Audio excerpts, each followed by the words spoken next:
A young, innocent girl was riding her bicycle around the house, and when her mother went to check on her after making lunch, she was gone, vanished without a trace.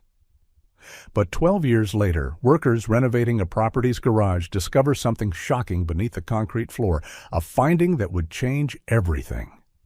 Cedar Brook Hollow wasn't the kind of place where children disappeared.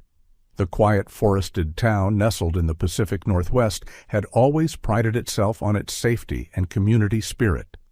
The town was characterized by its misty mornings, when fog would roll through the winding tree-lined roads, creating an almost ethereal landscape. Over the past decade, Cedar Brook Hollow had grown modestly with a few new developments sprouting up along its edges. The surge of Airbnb rentals had brought a steady stream of visitors as remote work made rural escapes more popular for city dwellers seeking temporary refuge in the tranquility of the forest. That afternoon in late May, Laura Forrester pulled into her driveway at exactly 3:17 p.m., just as she did most weekdays. At 40, her honey blonde hair was beginning to show strands of silver that she no longer bothered to hide.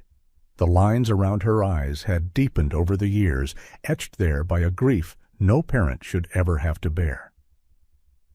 Laura switched off the engine of her aging car and gathered her pastry utensil box and uniform. As a pastry chef at the Morning Roost, she typically worked the early morning shift. She'd start her day at 5:30 a.m., preparing the day's pastries and desserts, and finish by mid-afternoon, allowing her to come home to an empty house that never stopped feeling too quiet. Laura Forrester was a mom, or used to be a mom, before her daughter Emily disappeared 12 years ago. Emily was only 8 when she vanished one morning during summer break. Laura had been in the kitchen preparing lunch when she realized she hadn't heard the familiar sound of Emily's giggles for over an hour. She'd called out, checked the backyard, then the front yard, then the neighbors' houses. By nightfall, the entire town was searching for the little girl with the bright smile and golden curls.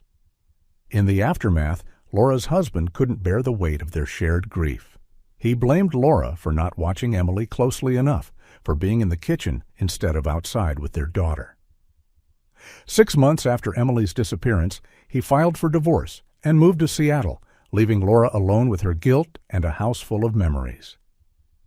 As Laura entered her home, she placed her pastry utensil box on the kitchen counter and hung her black and white checkered uniform on the back of a chair.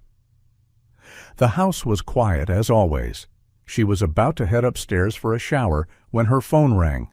The screen displayed a name she hadn't seen in years. Detective Dean Harlan. Dean had been the lead investigator on Emily's case. In the early days, he'd call Laura daily with updates, but as months turned to years and the case went cold, the calls had stopped.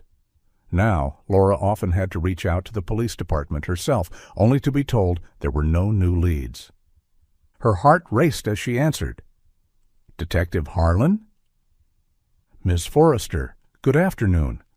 His voice was deeper than she remembered, perhaps aged by the years that had passed since they'd last spoken. "Are you at home?" "Yes, I just got back from work. Is everything okay?" There was a brief pause. "Something's come up related to Emily's case. It's important. Would it be all right if I came by to speak with you in person?" Laura's hand tightened around the phone. "Of course. Yes, please come. I'll be there in 15 minutes. After hanging up, Laura paced around her living room, straightening magazines that didn't need straightening, fluffing pillows that weren't flat. Her mind raced with possibilities. Had they found Emily? Was it her remains? Had someone confessed? The uncertainty was agonizing. When she saw the patrol car pull up outside her house through the front window, Laura was already waiting at the door. Detective Harlan stepped out, looking older than she remembered. His dark hair was now peppered with gray, and he carried himself with the slight stoop of someone who had spent too many years hunched over case files. "Ms. Forrester," he nodded as he approached the porch. "Please, call me Laura," she said, a formality they repeated every time they met, despite having known each other for over a decade now. "Laura," he corrected. Thank you for seeing me on such short notice." "Please come in," she said, stepping aside to let him enter. But he remained at the bottom of the porch steps. "Actually, I think it's better if you come with me. We've found something, an important piece of evidence related to Emily's case." Laura's breath caught in her throat. "What is it?" "We found Emily's bicycle," he said, his face serious. "The forensic team is investigating the location now." "Her bike? Where? How?" Laura's questions tumbled out. "It was discovered at an Airbnb property not far from here. It would be best if you came with me so you could identify it and confirm that it belongs to Emily." Laura didn't hesitate. She grabbed her purse from the hall table and locked the door behind her. As they drove through the familiar streets of Cedar Brook Hollow, Laura realized they were heading down Oak Ridge Road, a route she took daily on her way to work. When they pulled into the driveway of a large cedar-sided house, Laura felt a chill run through her. "I pass this house every day," she whispered, more to herself than to the detective. "I drive by here every single morning." Detective Harlan gave her a sympathetic look as he parked the car. "We'll figure this out, Laura." The property was bustling with activity. Police officers milled around, some taking photos, others talking in small groups. Yellow crime scene tape cordoned off the garage area, where several people in white forensic suits were working. As Detective Harlan led her toward the garage, a man in a construction vest approached them. "Detective, we've finished documenting the initial position of the item," he said. "Thank you, Johnson. Ms. Forrester, this is Ryan Johnson, the renovation foreman who discovered the bicycle." The construction worker nodded at Laura. "We were breaking up the concrete for plumbing repairs and to renovate the entire garage when we found it. It was completely buried under the floor." Laura followed them into the garage, where a section of the concrete floor had been broken away, revealing a pit about 3 feet deep. Lying at the bottom, partially covered in dirt and concrete dust, was a small pink bicycle with a white plastic basket attached to the front. Even covered in grime, Laura recognized it immediately. "That's hers," she said, her voice barely audible. "That's Emily's bike." She stepped closer to the edge of the pit, drawn by the sight of something her daughter had touched, had loved. The bike was rusted and deteriorated, but unmistakable. "Are you sure?" Detective Harlan asked gently. Laura nodded and pointed to the handlebars. "Those decorations, see the purple and pink streamers? Emily never let anyone take those off. She loved them." Her voice broke on the last word, and she covered her mouth with her hand. "The bike was deliberately placed here," the construction foreman added. "It wasn't just accidentally covered up during construction. It was buried deep, meant to be hidden." "Was there?" Laura couldn't finish the question, fear constricting her throat. Detective Harlan understood. "There are no human remains, Laura. Just the bicycle." Laura nodded, relief mingling with the renewed grief of seeing her daughter's possession after so long. "Thank you for confirming this for us," Detective Harlan said. "The forensic team will now extract the bicycle and analyze it for fingerprints and any traces of DNA. Though after 12 years underground, I'm not sure what they'll be able to find." "Have you spoken to anyone about this? The owners, or—" "We've contacted the property caretaker, a man named Ernest Mallory. One of my officers went to pick him up about half an hour ago. We also have the contact information for the last guests who stayed here. They checked out yesterday and live in Seattle. We're reaching out to them as well." Laura stared at the pink bicycle in the pit, the most tangible connection to her daughter she'd had in 12 years. For the first time in a long time, she felt something other than the dull ache of loss, a spark of hope. Laura felt rooted to the spot as she watched the forensic team work. She took several photos of the bike with her phone, careful not to disrupt the investigation. The forensic officers were meticulous, documenting every angle before preparing to remove the bicycle from its concrete tomb. "We'll treat this with the utmost care," a female forensic officer assured Laura, noticing her anxious gaze. "Every detail matters." As they continued their work, The sound of tires on gravel announced the arrival of another police vehicle. Through the garage's open door, Laura saw two uniformed officers escorting an older man toward the house. He appeared to be in his late 50s, with thinning gray hair and a weathered face. His posture was slightly stooped, and he walked with the careful steps of someone trying to appear smaller than he was. "That's Ernest Mallory, the property caretaker," Detective Harlan said, following Laura's gaze. "Let's go hear what he has to say." They walked outside to where the officers had brought the man to stand near the patrol car.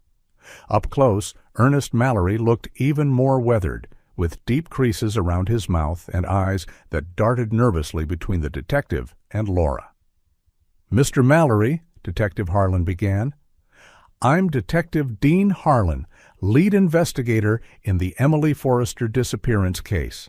This is Laura Forrester, Emily's mother." Ernest nodded stiffly, not quite meeting either of their eyes.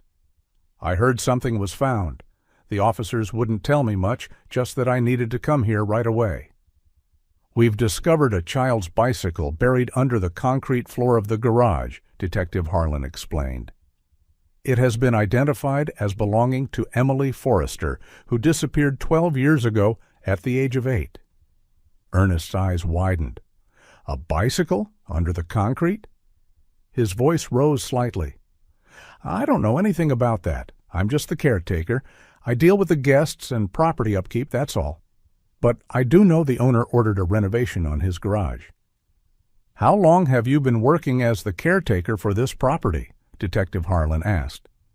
"About 10 years now, since Mr. Holloway decided to rent it out through Airbnb." "And who is Mr. Holloway?" Ernest shifted his weight from one foot to the other. "Vance Holloway. He's the owner. Lives in Zurich, Switzerland now. Has for years. He comes back once or twice a year to check on the property, but otherwise he trusts me to manage everything." Detective Harlan maintained eye contact with Ernest as he continued his questioning. "When was the garage floor last renovated or repaired?" "Not since I've been here," Ernest replied. "The house was built about 13 years ago. Mr. Holloway lived here for a few years before moving to Europe." Laura watched the exchange, trying to read Ernest's body language. There was something in the way he kept glancing at the garage, a nervousness that seemed excessive even under the circumstances. Detective Harlan's voice took on a harder edge. "Mr. Mallory, I'll be direct with you. The main suspects in this case at this point are the people who have had regular access to this property. That's you and the owner. For a guest to bury a bicycle under concrete would be highly unusual and difficult to accomplish." Ernest's face flushed red. "You think I had something to do with this? I wouldn't dare to do such a thing. I'm a property caretaker, not a criminal. I don't know anything about any missing girl or bicycle." "We'll need the records of all guests who have stayed here over the years," one of the uniformed officers said. Ernest nodded quickly. Of course. I can provide all of that. This property is one of the favorites in the area. Some guests have stayed for months, even a year or two, especially since remote work became common. I have all the records." "You're suggesting the bicycle could have been buried by a long-term guest?" Detective Harlan asked skeptically. "I'm not suggesting anything," Ernest said, raising his hands defensively. "I'm just saying I don't know how it got there. For all we know, it could have been there before I started working here." Detective Harlan exchanged glances with one of his officers, who pulled out a tablet and began tapping on the screen. After a moment, the officer spoke up. "According to county records, this property was built in 2010, about a year before Emily Forrester's disappearance in 2011. "Well, there you have it," Ernest said quickly. "The bike must have been placed there during construction, before the concrete was poured. I wasn't even working for Mr. Holloway then." Detective Harlan's expression remained impassive. "We'll need to speak with Mr. Holloway as soon as possible. In the meantime, Mr. Mallory, I'd appreciate it if you stayed in town and made yourself available for further questioning." Ernest nodded vigorously. "Of course, Detective. I want to help any way I can. I'll give you any information you need." Laura watched as Detective Harlan directed his officers to coordinate with international law enforcement to contact Vance Holloway in Switzerland. The property would be thoroughly searched, and all guests who had stayed there would be contacted and interviewed. Detective Harlan turned to Laura. "We've alerted the local media about the discovery. They'll probably be here soon. Would you like to make a statement?" Laura shook her head. "No, I don't think I can handle that right now. It's too much." "I understand completely," he assured her. "I'll have an officer escort you home. We'll keep you updated on everything we find." As Laura was led back to a patrol car, she saw news vans beginning to arrive, reporters setting up cameras at the edge of the property. The sight of Emily's bicycle had awakened something in her, a desperate hope that had lain dormant for years. But with that hope came the fear of disappointment, of having her heart broken all over again. As the officer drove her home, Laura stared out the window at the familiar streets of Cedar Brook Hollow, seeing them with new eyes.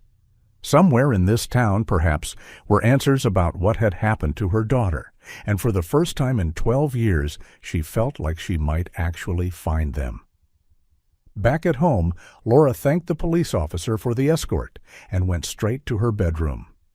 Her mind was spinning with the events of the afternoon, the discovery of Emily's bicycle, the questioning of Ernest Mallory, the renewed investigation. She changed out of her work clothes into a comfortable pair of sweatpants and an old university sweatshirt, then padded barefoot to her home office.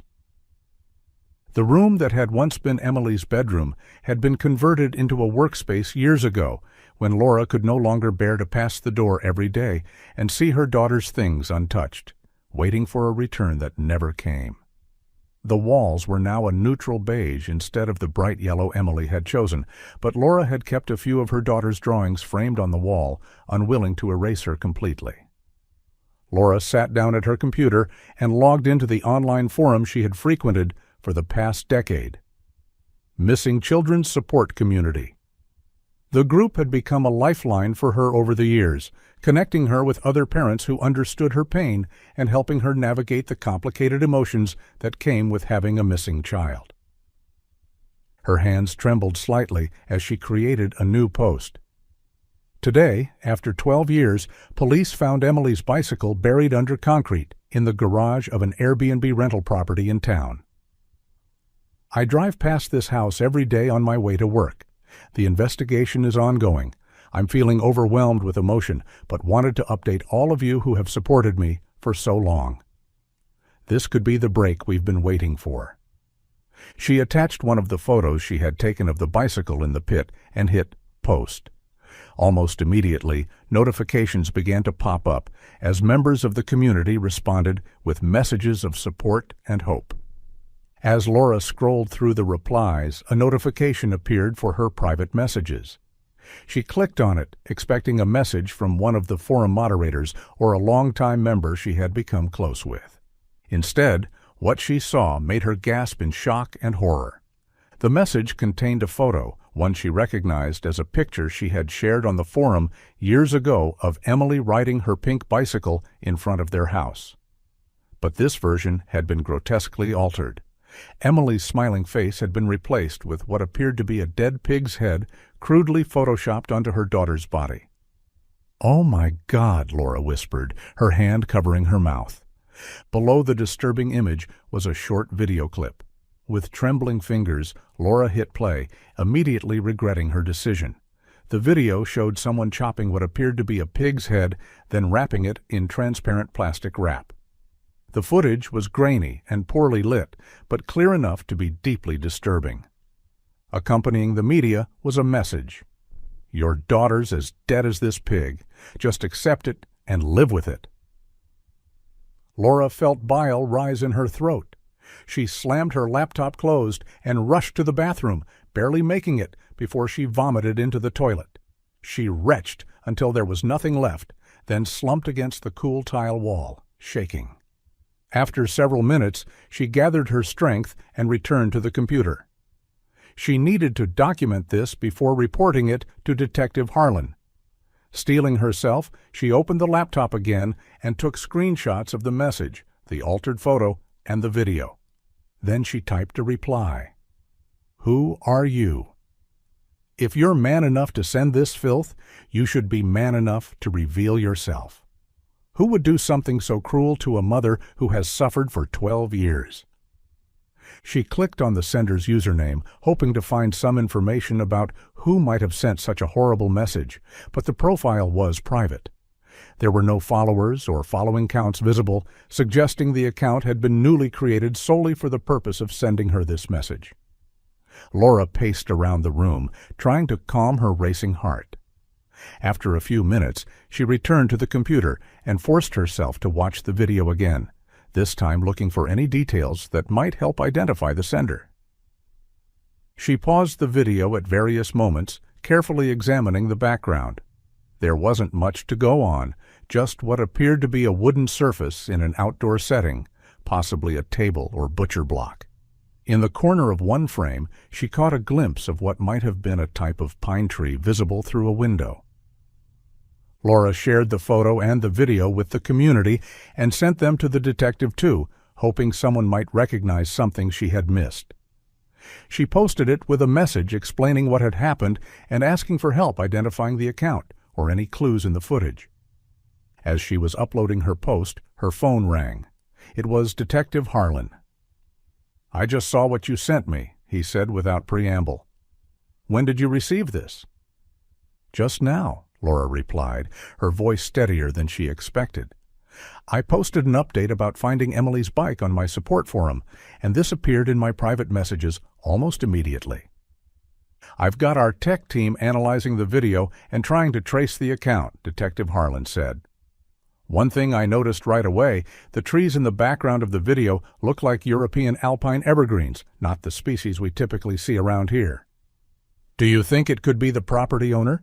He lives in Switzerland, right?" "It's a possibility we can't rule out," Detective Harlan admitted. "The timing is suspicious. We contacted Ernest Mallory earlier today, and it's possible he alerted the owner. But it could also be someone completely unrelated, perhaps a troll who saw the news about the bicycle and decided to be cruel." "Have you found anything else at the house?" Laura asked. "We've conducted a thorough search of the entire property," Detective Harlan replied. "There are no signs of human remains or any other evidence related to Emily's case, which is positive. We're continuing to process the scene, but so far the bicycle is our only solid lead." "What about the guests? Have you reached any of them yet?" "We're still in the process of contacting them. As you can imagine, with years of rental history, it's going to be a slow process, but we're prioritizing long-term stays and anyone who was there around the time Emily disappeared." Detective Harlan paused, then continued. "Our forensic team has completed their preliminary examination of the bicycle. As we expected, they found no usable fingerprints or DNA samples. The bike has been underground too long, and the concrete and moisture have destroyed any biological evidence that might have been present." Laura closed her eyes, trying not to let disappointment overwhelm her. "So we're back to square one?" "Not at all," Detective Harlan assured her. "Finding the bicycle is a major breakthrough. It tells us that whoever was involved in Emily's disappearance had access to that property. It narrows our focus significantly." After they ended the call, Laura returned to her computer. Her forum post had generated dozens of new replies, with members offering analysis and support. Some agreed with Detective Harlan that the trees in the video appeared to be European species, while others pointed out inconsistencies in the footage that suggested it might be digitally altered or even generated by AI. Laura spent the next few hours reading and responding to comments, grateful for the distraction and the collective expertise of the community. With each supportive message, she felt a little stronger, a little more capable of facing whatever might come next in the investigation. But beneath it all ran a current of dread. Someone out there wanted her to stop looking for Emily. Someone wanted her to believe her daughter was dead, and that someone might have been watching her for years, waiting for the moment when hope returned to crush it once again. The remainder of the day and evening passed in a blur as Laura continued to engage with the online forum. The community had rallied around her, offering analysis of the disturbing video and photo as well as emotional support. Technical experts in the group had examined the footage, frame by frame. "The lighting is inconsistent between frames," one member wrote, "and there's a strange artifacting around the edges of the pig's head that suggests digital manipulation." "I work in video authentication," another commented. "This looks like a composite to me, real footage of butchering mixed with AI-generated elements to make it appear as though it happened in a specific location." Laura found herself clinging to these technical analyses, preferring to think about the mechanics of the video rather than its horrific content or what it might mean about Emily's fate. As the night grew later, she realized she had lost track of time completely. The digital clock on her computer showed it was nearly midnight. She logged out of the forum, promising to update the group if she learned anything new, and shut down her computer. Though exhausted, Laura knew sleep would be elusive. Her mind was too active, racing with scenarios and possibilities. Despite this, she went through the motions of her nighttime routine, washing her face, brushing her teeth, changing into pajamas. In bed, she stared at the ceiling, watching the shadows cast by passing car headlights. The bike buried in concrete, the disturbing altered photo, the pig's head video, Ernest Mallory's nervous demeanor, the property owner in Switzerland. The timing of it all seemed impossible to be coincidental. Laura shifted positions, trying to find comfort that wouldn't come. If the sender of that message was in Europe, as Detective Harlan had suggested, they were safely thousands of miles away, hiding behind a screen, tormenting her from a distance. But why? What could possibly motivate someone to be so cruel to a mother who had already endured the worst pain imaginable? And what about that final message?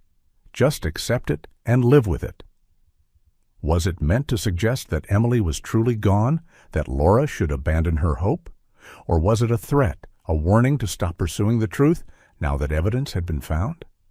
Hours passed, and sleep continued to elude her.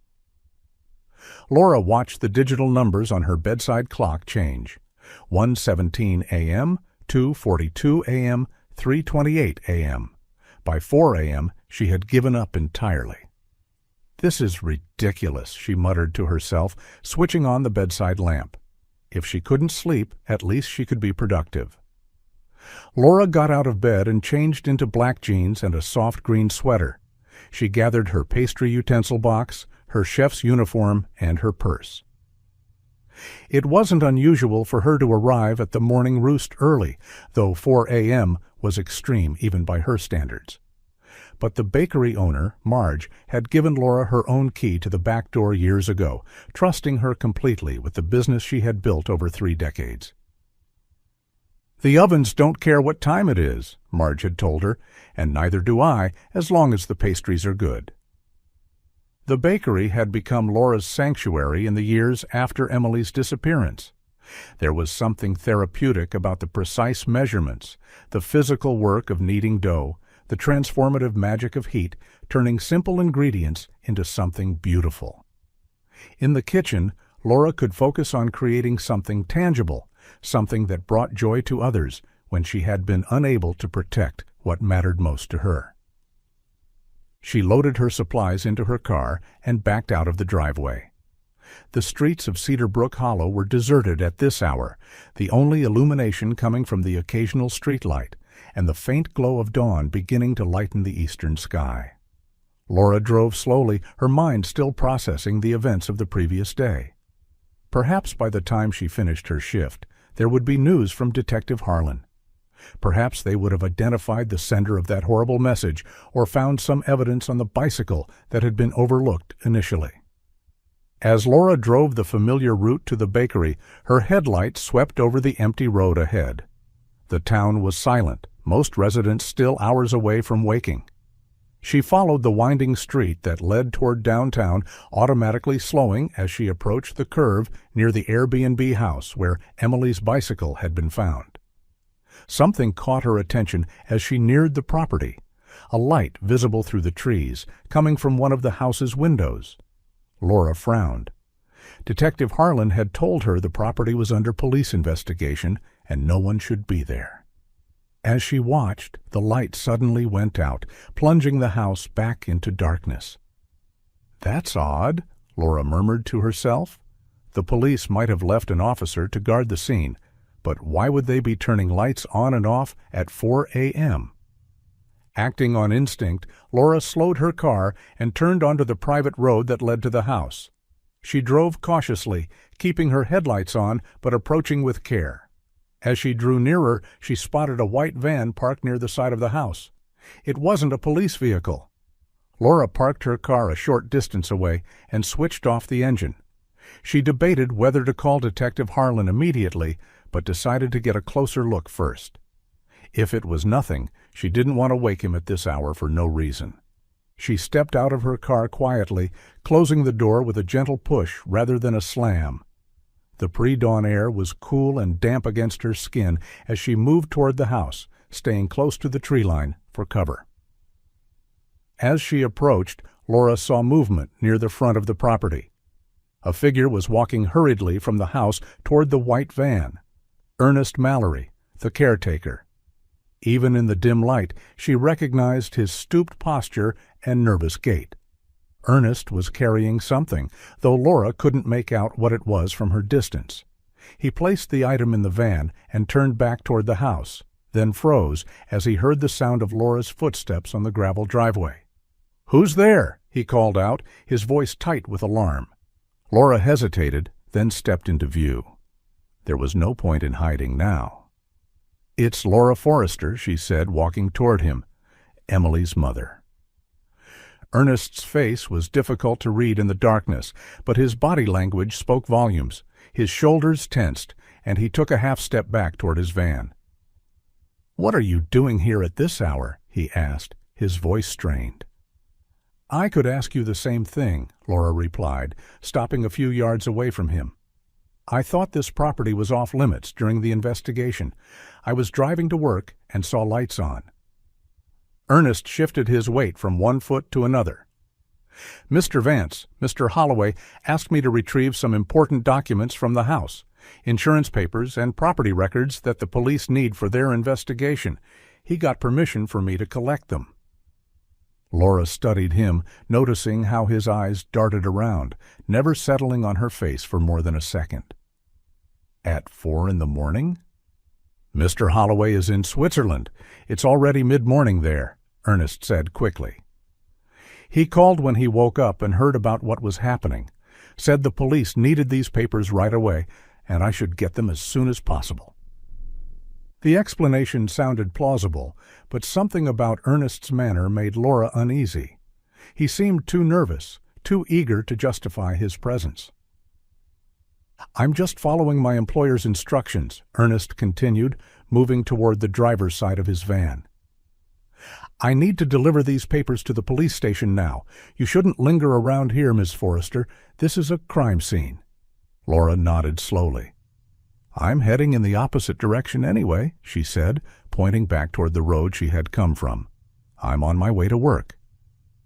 Ernest gave a curt nod and climbed into his van. Laura walked back to her car, listening as the van's engine started behind her. She waited until Ernest had pulled away and driven down the private road before getting into her own vehicle. Once inside, Laura immediately reached for her phone and called Detective Harlan. Despite the early hour, he answered on the third ring, his voice alert. "Laura, is everything all right?" "I'm not sure," she replied, quickly explaining what she had just witnessed. "He said he had permission to enter the house?" Detective Harlan asked, his tone sharpening. "Yes, to collect documents for the owner. He claimed they were needed for the investigation." "That's absolutely false," Detective Harlan said firmly. "No one has permission to enter that property right now, especially not in the middle of the night. Whatever Ernest was doing there, it wasn't authorized by us." Laura felt a chill run through her. Should I follow him? He just left a few minutes ago. "Absolutely not," Detective Harlan replied immediately. "He could be dangerous, especially if he feels cornered. Stay where you are. I'm sending officers to your location now, and I'll dispatch others to look for Ernest's van." "I'm actually not at the house anymore," Laura explained. "I'm in my car on the main road. Ernest has already left." "Which direction did he go?" "West on Cedar Ridge Road." "Stay where you are, Laura, or go back. We'll handle this. We'll find him." Laura agreed and ended the call. She sat in her car, engine running, thoughts racing. What had Ernest really been doing at the house? What had he taken, and why at this hour, when he thought no one would see him? The answer came to her with sudden clarity. He was removing evidence, something that connected him to Emily's disappearance, something he couldn't risk the police finding. Laura's hands tightened on the steering wheel. She had promised Detective Harlan she wouldn't follow Ernest, but something inside her, the mother who had lost 12 years searching for answers, couldn't simply drive away, not when the truth might be so close. She put her car in drive and turned west onto Cedar Ridge Road, following the path Ernest's van had taken. She would keep her distance, she told herself. She wouldn't confront him. She would just see where he was going, and this road could also lead to the morning roost. Laura continued driving west on Cedar Ridge Road, keeping a careful eye out for Ernest's white van. The road wound through a dense section of forest, with few houses and even fewer streetlights. In the pre-dawn darkness, Laura relied heavily on her headlights to navigate the curves and dips in the pavement. She wasn't actively trying to catch up to Ernest. In fact, she preferred to maintain a safe distance. Her goal was simply to discover where he was going, what he was doing with whatever he had taken from the house. Laura checked her GPS to confirm she was still on the right path. Cedar Ridge Road was a fairly straight shot for several miles, though it twisted and turned through the forest terrain. According to the map, if she continued following this road, she would eventually connect to Hillside Avenue, which would lead her back to town from the western edge, not far from where the morning roost was located. This realization provided some comfort. She wasn't going completely out of her way. She could still make it to work on time if this detour didn't take too long. She had plenty of time. After driving for about 10 minutes, Laura began to worry that she had somehow missed Ernest's van or that he had turned onto a side road she hadn't noticed. But just as she was considering turning around, she spotted a white van parked on the shoulder ahead, partially hidden by the trees. Laura immediately slowed down, then pulled over herself, stopping much further back and turning off her headlights. She didn't want Ernest to realize he was being followed. From this distance, she could just make out the outline of the van in the growing dawn light. Uncertain what to do next, Laura decided to roll down her window, hoping to hear any sounds that might give her a clue about what Ernest was doing. As the window lowered, a faint smell reached her. Smoke, acrid and chemical, not the pleasant aroma of a campfire. Laura peered through the trees and saw thin wisps of black smoke rising from the forest not far from where Ernest had parked. He was burning something. She debated her next move. Should she call Detective Harlan now? But what would she tell him exactly? That Ernest had pulled over and might be burning something in the woods? It wasn't much to go on, and by the time the police arrived, Ernest could be long gone. As Laura weighed her options, she saw movement by the van.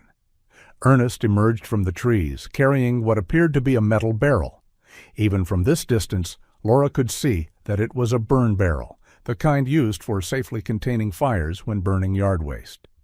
Ernest loaded the barrel into the back of his van, his movements hurried and anxious. He kept glancing around, clearly worried about being seen. Laura sank lower in her seat, though she was far enough away and concealed by trees that Ernest showed no sign of having spotted her. Once the barrel was secured, Ernest quickly got into the driver's seat of his van and started the engine. Laura watched as his headlights came on, and he pulled back onto the road, continuing west. Laura waited until Ernest's van had disappeared around a bend before she restarted her car and followed, maintaining a greater distance now. She tried calling Detective Harlan again, but the signal in this area was weak, with only one bar showing on her phone. When the detective answered, his voice was broken and staticky. "Laura?" Hear you? Where?" "Ernest stopped in the woods," Laura said loudly, hoping the signal would improve. "He was burning something in a barrel. Now he's driving west on Cedar Ridge Road again." "Don't follow. Dangerous." The detective's voice cut in and out.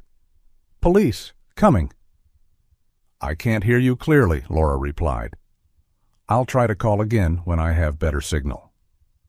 She ended the call, frustrated by the poor connection, but determined to keep Ernest in sight. Whatever he was doing, it was suspicious enough that he felt the need to do it secretly in the early hours of the morning. And given the timing, just hours after Emily's bicycle had been discovered, Laura couldn't help but think it was related to her daughter's case. The road continued to wind through the forest for several more miles before Laura noticed Ernest's van slowing down ahead. He turned onto a narrow side road that Laura might have missed if she hadn't been watching closely. She drove past the turn, then pulled over once she was out of sight. Checking her GPS, Laura saw that the side road led to a small residential area. Whispering Pines Lane, a cul-de-sac with only a handful of homes set far apart from each other. This must be where Ernest lived. Laura waited a few minutes, then slowly drove back to the turn. She took it carefully, keeping her headlights dim and moving at a crawl to minimize noise. The lane was narrow and densely forested on both sides, providing good cover as she advanced. After about a quarter mile, the trees thinned out, revealing a small clearing with several houses set well back from the road. Laura parked at the edge of the forest where her car would be less noticeable and used her phone's camera to zoom in on the scene. Ernest's van was parked in front of a modest single-story home with weathered blue siding. She watched as he unloaded the burn barrel from his van and carried it to the side of the house, disappearing from view temporarily. When Ernest returned to his van, Laura was surprised to see him wheeling what appeared to be a cart or trolley. It was difficult to make out details from this distance, but the object was distinctly red. A fire trolley, she realized with a start, the kind used to transport items through industrial facilities or warehouses. Ernest parked the trolley beside the van, its door already open, and hefted something heavy from the trolley into the vehicle. Then he wheeled the trolley back into the house. He was gone for quite a while, leaving Laura to wonder what he could possibly be doing that required such equipment.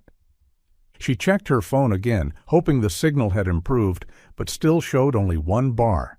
She tried calling Detective Harlan anyway.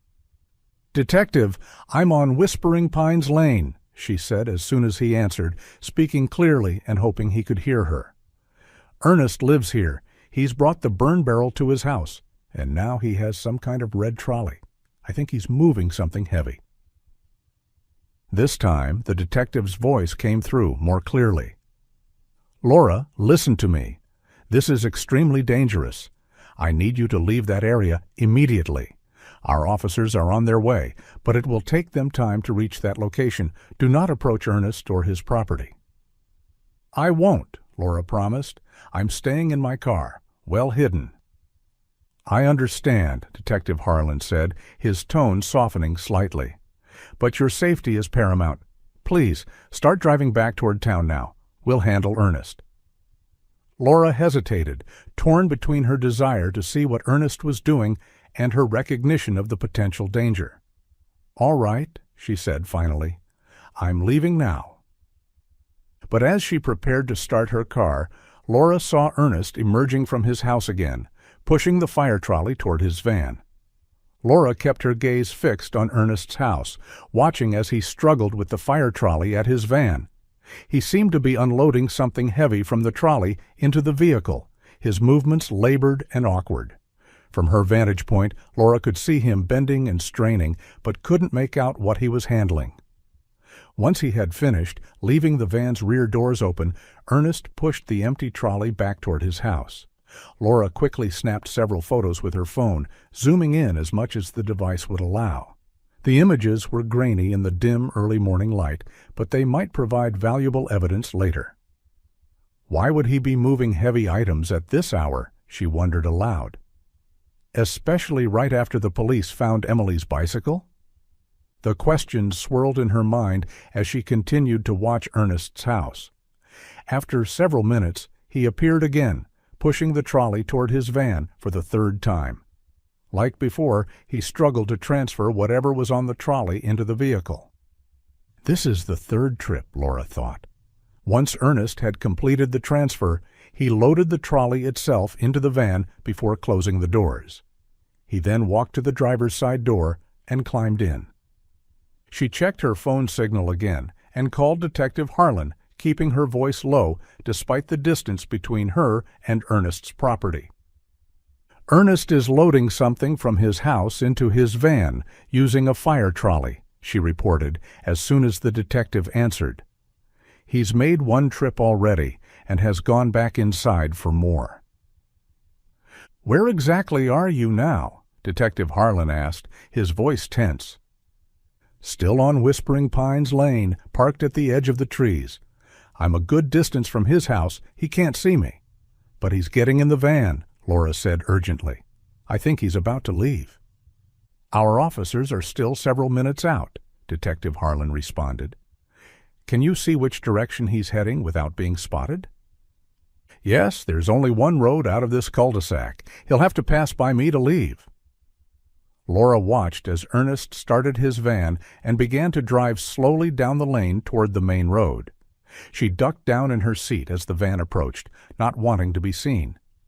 "He's heading back toward Cedar Ridge Road," she whispered into the phone. As soon as Ernest's van had passed and turned onto the main road, Laura saw multiple police cruisers with lights flashing but no sirens racing toward the cul-de-sac. They must have been driving with their sirens off to avoid alerting Ernest to their approach. The first cruiser slowed as it neared the intersection, and Laura saw Detective Harlan inside, speaking urgently into his radio. The other police cars continued past, presumably in pursuit of Ernest's van. Laura started her car and pulled out onto the road, following the police vehicles at a distance. As she rounded a bend, she saw that the officers had formed a blockade across the road, stopping Ernest's van from proceeding. The police had positioned their vehicles strategically, leaving Ernest no path forward or backward. Laura parked her car a safe distance away and watched as officers approached Ernest's van with weapons drawn, ordering him to exit the vehicle with his hands visible. Ernest complied, stepping out slowly, his face a mask of resignation. Detective Harlan approached once Ernest had been secured and handcuffed. 2 officers stayed with the suspect, while others moved toward the rear of the van. With gloved hands, they opened the back doors. Laura couldn't see what was inside from her position, but she saw the officers' reactions, shock, followed by urgent activity. Detective Harlan spoke rapidly into his radio, and within minutes, an ambulance arrived on the scene, its lights flashing against the trees. Unable to contain her curiosity and concern any longer, Laura got out of her car and walked toward the scene. A uniformed officer moved to intercept her, but Detective Harlan saw her and waved her through. "What did you find?" Laura asked as she approached the detective. Detective Harlan's expression was grim. "You should prepare yourself, Laura. This is difficult." He led her to the back of the van, where officers were carefully removing what appeared to be black body bags. There were 3 of them, each containing a human form. "They're alive," Detective Harlan said quickly, seeing the horror on Laura's face. "All 3 of them. They appear to be heavily sedated, but they're breathing." Laura stared at the body bags, her mind struggling to process what she was seeing. Is one of them Emily?" she whispered. Before Detective Harlan could answer, one of the medical technicians carefully unzipped the first bag, revealing the full figure of a young woman with pale blonde hair. Though the features were those of an adult, not the 8-year-old child Laura remembered, there was no mistaking her daughter's face. "Emily," Laura breathed, her legs nearly giving way beneath her. Detective Harlan caught her arm, steadying her.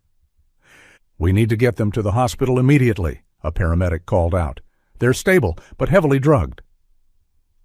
Laura watched in stunned silence as the medical team carefully transferred the 3 body bags to stretchers and loaded them into the waiting ambulance. Emily and 2 other young women, all unconscious but alive. Across the road, Ernest stood in handcuffs between 2 officers. When he saw Laura looking at him, his face contorted with rage. "You should have accepted it," he shouted at her. "She's dead to me, and she would have been to you too if you hadn't interfered." Laura took a step toward him, anger surging through her body. "How could you?" she demanded. "How could you take her from me?" She was just a child. Ernest spat on the ground, his eyes blazing with a twisted hatred. "You should have just lived with it," he snarled. "That's enough," Detective Harlan interrupted, nodding to the officers to take Ernest away. They led him to a police cruiser and placed him in the back seat. "I recognized that line," Laura said, her voice shaking. "It's the same message I received online. Your daughter's as dead as this pig, just accept and live with it." It was him.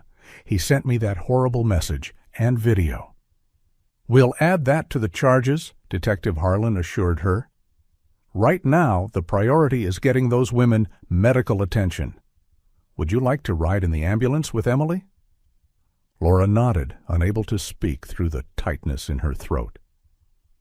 After 12 years of searching, of hoping against hope, her daughter was alive, changed, grown, traumatized beyond imagining, but alive. As she climbed into the ambulance beside Emily's stretcher, Laura gently took her daughter's hand.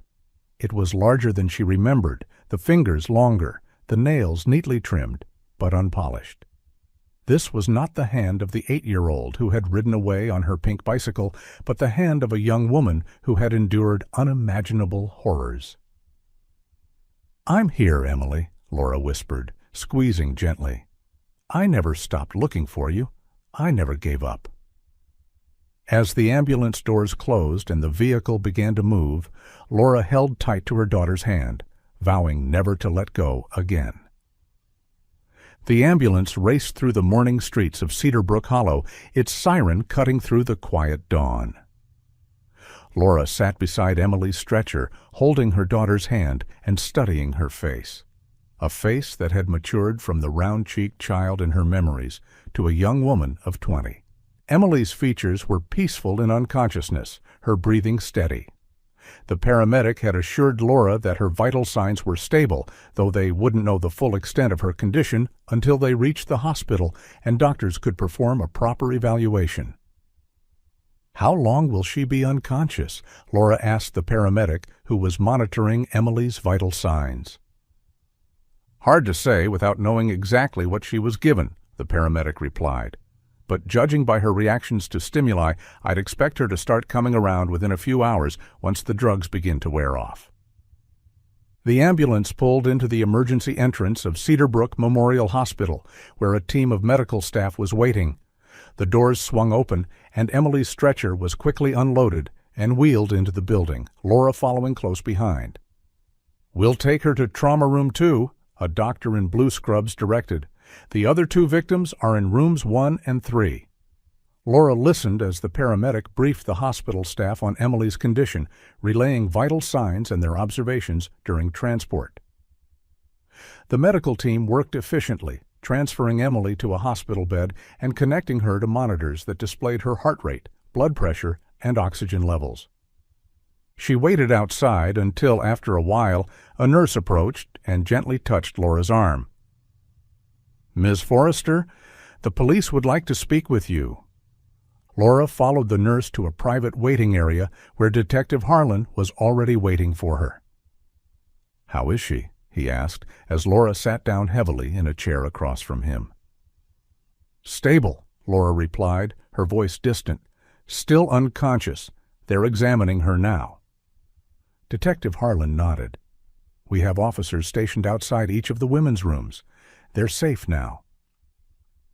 "Have you identified the other 2 women?" Laura asked. "We believe so, tentatively," Detective Harlan said. Ernest's journal, along with missing persons reports that match their ages and physical descriptions, confirmed they are Kayla Bennett and Juliana Ramirez. Kayla went missing from Portland 11 years ago at age 9, and Juliana disappeared during a school field trip in Seattle 13 years ago, also when she was 9. Laura closed her eyes briefly, imagining the other mothers who would soon receive phone calls that would change their lives forever, just as her life had changed hours ago when Emily's bicycle was discovered. "What about Ernest? Has he said anything?" she asked, opening her eyes again. "Not much beyond his outburst at the scene," Detective Harlan replied. "He's invoked his right to an attorney, but we found plenty at his house: journals, photographs, records he kept of the girls' development. It seems he maintained some twisted fantasy of being their caretaker rather than their captor." How did he keep them hidden for so long? Didn't anyone ever visit his house? The house has a storm bunker underneath it, converted into a soundproofed living area. From what we can tell, he kept them down there most of the time, especially when he had visitors, which was rare. He's something of a recluse. Laura shuddered at the thought of Emily and the other girls living underground for years, hidden away from the world in a bunker beneath their abductor's house.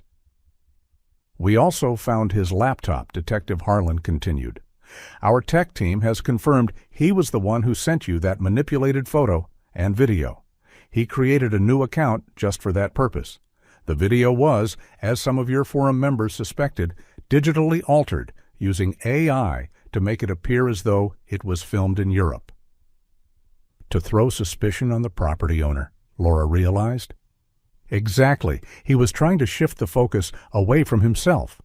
"We've been in contact with the Swiss authorities. They've interviewed Mr. Holloway. He admits to ordering the renovation, but denies any knowledge of this situation. That said, we'll continue to investigate his possible involvement." A doctor entered the waiting room. "Ms. Forrester, I'm Dr. Patel. I've completed my initial examination of your daughter." Laura stood quickly. "How is she?" "Is she awake?" "Not yet, but she's showing signs of emerging from sedation. Her physical condition is remarkably good considering the circumstances. She's undernourished, but not severely so, and we've found no signs of physical trauma beyond some old healed fractures in her left arm and right ankle." "What about sexual abuse?" Laura had forced herself to ask the question that had haunted her since Emily was found. Dr. Patel's expression had been carefully neutral. "We found no evidence of sexual assault or abuse. From what all three women have told us, Ernest Mallory maintained what he called a fatherly relationship with them. It was controlling and psychologically abusive, but not sexual in nature." The relief Laura had felt at this news had been overwhelming. While the psychological trauma of Emily's captivity would take years to heal, knowing she had been spared that particular horror felt like a small mercy. "When can I see her again?" Laura asked. "You can go in now if you'd like. We've moved her to a private room. She may begin to regain consciousness soon, and having a familiar presence could be helpful." Laura turned to Detective Harlan. "I need to be with her." "Of course," he nodded. "I'll check in with you later. We'll need statements from all three women when they're able, but that can wait until they're medically cleared." Laura followed Dr. Patel through the hospital corridors to a room where a uniformed officer stood guard outside. Inside, Emily lay in a hospital bed, connected to various monitoring equipment. Her eyes were closed, but her breathing seemed different now, less deep, more natural. Laura pulled a chair close to the bed and once again took Emily's hand. "I'm here, sweetheart," she said softly. "You're safe now." For nearly an hour, Laura sat beside Emily, sometimes speaking softly, sometimes simply watching her daughter breathe. Around 8 a.m., Laura noticed Emily's eyelids beginning to flutter. "Emily?" Laura leaned closer. "Can you hear me?" Emily's eyes opened slowly, unfocused at first, then gradually clearing as she took in her surroundings. When her gaze fell on Laura, there was a moment of confusion, followed by a flicker of recognition. "Mom!" Her voice was hoarse, barely above a whisper. Laura's eyes filled with tears. "Yes, sweetheart, it's me." Emily's eyes widened as full awareness returned. "Where am I? Where's Ernest?" Fear edged into her voice. "You're in the hospital," Laura assured her quickly. Ernest has been arrested. He can't hurt you anymore. You're safe now." Emily stared at Laura as if trying to convince herself that what she was seeing was real. I thought I'd never see you again." Laura's tears spilled over. "I never stopped looking for you, never stopped hoping." A nurse entered the room and, seeing that Emily was awake, quickly checked her vital signs before going to alert the doctor. Dr. Patel returned moments later, accompanied by Detective Harlan. "Hello, Emily," Dr. Patel said gently. "I'm Dr.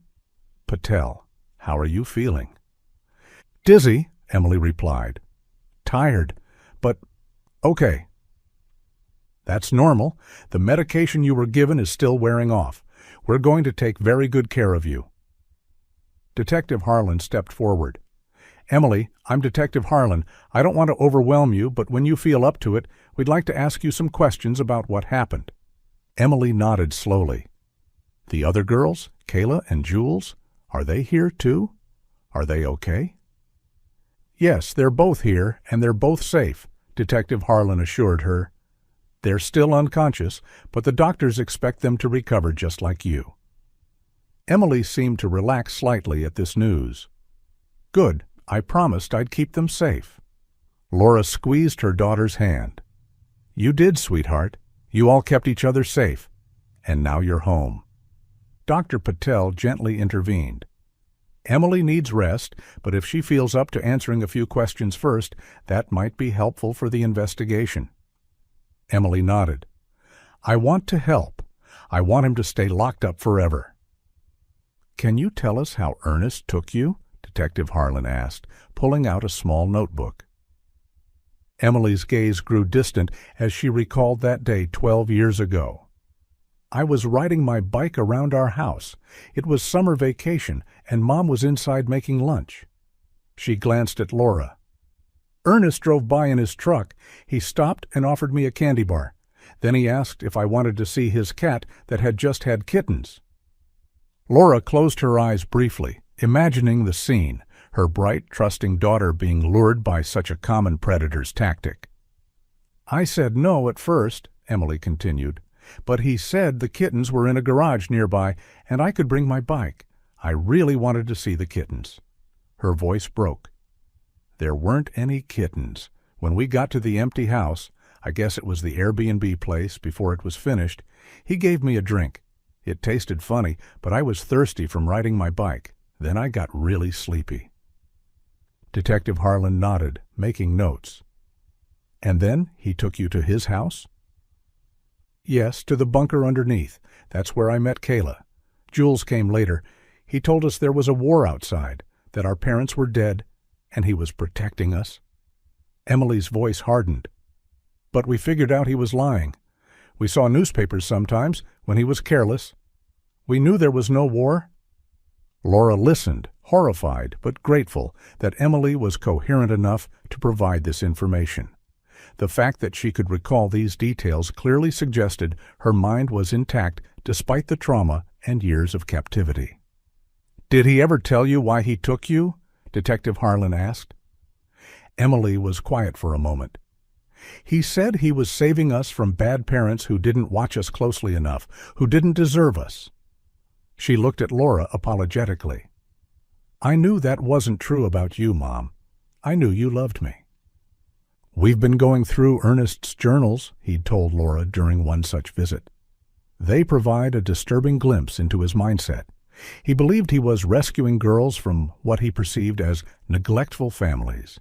In Emily's case, he claimed he had observed her playing outside unsupervised several times before he took her." "I was in the kitchen," Laura had said, the old guilt resurfacing. "I could see the front yard from the window. I turned away for a few minutes to check the oven." "Laura, none of this was your fault," Detective Harlan had said firmly. "Predators like Ernest look for any opportunity, any semblance of normal life, to exploit. There's no way you could have predicted or prevented this." He continued, his tone grave. "We found evidence in Ernest's recent journal entries and on his computer. He was planning to move all three women to a new location. It appears he had ties to an international trafficking ring operating through the dark web. As the women neared adulthood, he was preparing to sell them. Laura gasped, her free hand going to her mouth. Emily's grip tightened on her other hand. He was getting nervous about keeping them as they got older, Detective Harlan continued. More difficult to control, more likely to resist or escape. According to the entries, he was planning to drug them and transport them this week. If you hadn't spotted him at the Airbnb property that night, Laura, and followed him. He didn't need to finish the sentence. If Laura hadn't been unable to sleep, if she hadn't decided to go to work early, if she hadn't noticed the light in the house and investigated, Emily and the other women might have disappeared again, this time perhaps forever. Detective Harlan nodded grimly. "I'm sorry, Emily, but you're safe now, and what you've been able to tell us is helping us dismantle this entire operation. You're helping save other potential victims." Emily sat up straighter in her hospital bed, her jaw set in a determination that reminded Laura so much of the stubborn 8-year-old she'd been. "Good. I want to help. I want to do whatever I can to make sure no one else goes through what we did." Laura felt a surge of pride at her daughter's strength and compassion, even after all she had endured. "There's one more thing," Detective Harlan said. "We've been able to confirm through Ernest's records and Mr. Holloway's testimony that Ernest was indeed involved in the construction of the Airbnb property before he officially became its caretaker. He knew Mr. Holloway from a previous job and helped design the house. He was present during the construction phase and had access to the site before the concrete was poured in the garage." "So he buried the bike then," Laura concluded. "To hide the evidence?" "Exactly. Mr. Holloway appears to have had no knowledge of Ernest's crimes. He's cooperating fully with the investigation, both here and in Switzerland." Detective Harlan asked a few more gentle questions before Dr. Patel suggested that Emily needed to rest. The detective thanked Emily and promised to check in later before leaving the room. Left alone with her daughter, Laura stroked Emily's hair gently. "Get some sleep, sweetheart. I'll be right here when you wake up. I promise." Emily's eyes were already drifting closed, the drug still in her system making it difficult for her to stay awake. "Don't leave," she murmured. "Never again," Laura promised, settling into the chair beside the bed. "I'm staying right here." As Emily slipped back into sleep, Laura watched her daughter's face, marveling at the miracle of having her back. Whatever challenges lay ahead, the psychological recovery, the adjustment to a world that had continued without her for 12 years, the legal proceedings against Ernest, they would face them together. After 12 years of darkness, light had finally returned to Laura's life. In the end, it wasn't the discovery of a buried bicycle that had brought Emily home. It was a mother's refusal to give up, a detective's dedication to a cold case, a daughter's will to survive, and the countless small decisions that had led Laura to drive past the Airbnb house at exactly the right moment on that fateful morning. Some might call it coincidence. Laura preferred to think of it as the universe finally setting right what had gone so terribly wrong 12 years before. Whatever it was, she was grateful for every moment, every challenge, every triumph that came with having her daughter home. After 12 years of darkness, they had found their way back to the light, together.